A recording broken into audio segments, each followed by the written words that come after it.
okumalawo ebbula ly'emirimu mu ggwanga, gavumenti yavaayo n'enkola y'okubangula abantu mu by'emikono eyatuumibwa Presidential Initiative on Skilling the Girl and Boy Child ng'eno yagunjibwawo mu mwaka gwa 2017.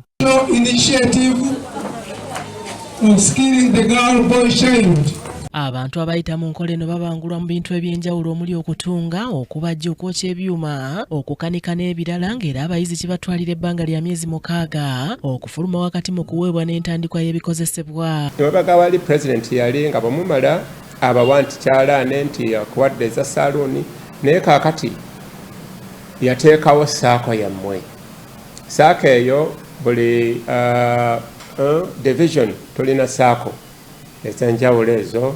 So saako ezo essente mweziri era nkakasa nti mwenna mutandise okubanga mugendayo essente ezo mweziri mutandika okufunayo essente mukozese ate muzeeyo n'abalala bakole ki. Okuwandiisa bagenda okwetaba mu nteekateeka eno ey'okubangulwa mu by'emikono okw'omulundi guno kutandika lunaku lwankya okwetooloola amatabi omwenda agasangibwa mu Kampala. Tusuubira nti be tugenda okuwandiisa baffe ba Kampala bokka enkya ennaku z'omwezi 13 naye buli regions zonna eza Uganda zirina hubs ez'enjawulo. Omubaka w'omukulembeze w'eggwanga mu Kampala Haji Lule Mawuya ayogedde ku nteekateeka eno ng'eruubirira okumalawo ebbula ly'emirimu wano mu ggwanga.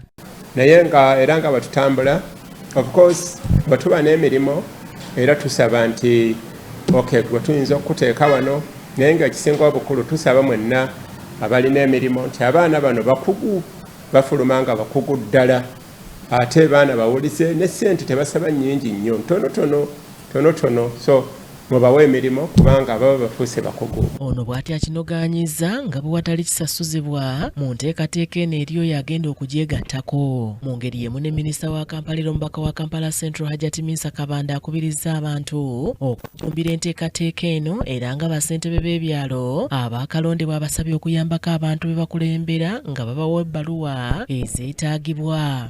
Basomesa okubajja bingi nnyo basomesa n'amasannyalaze.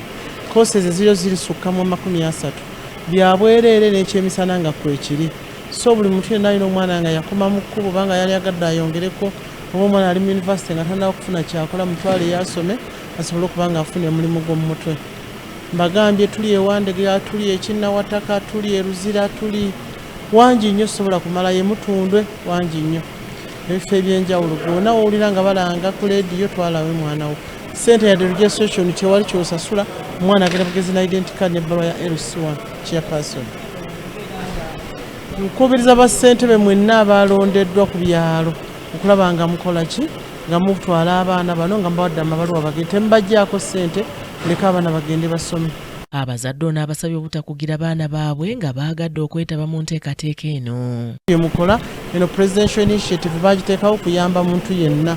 Mbagambye emyaka 16 paka myaka 35 mwenna mukubirizibwa okugenda kusiba nviiri kukola byonna ku bwereere n'ofuna n'ebbaluwa okukkiriza okweyongerayo n'ekukkiriza okugenda n'okola n'osaba omulimu mu gavumenti. Amatabi omwenda agali mu Kampala wagenda okubeera enteekateeka eno kuliko Saabuwe, Uwabigalo, Mulago, Mutundo Wandegeya, Makerere Kikoni, Kigogwa Ntinda, Luzira Naakulabye ne ku All Saints Church of Uganda. Kimera David ne Kimuli Abdallah be bakusakidde eggulire lino ku lwa KTV Amalindirire.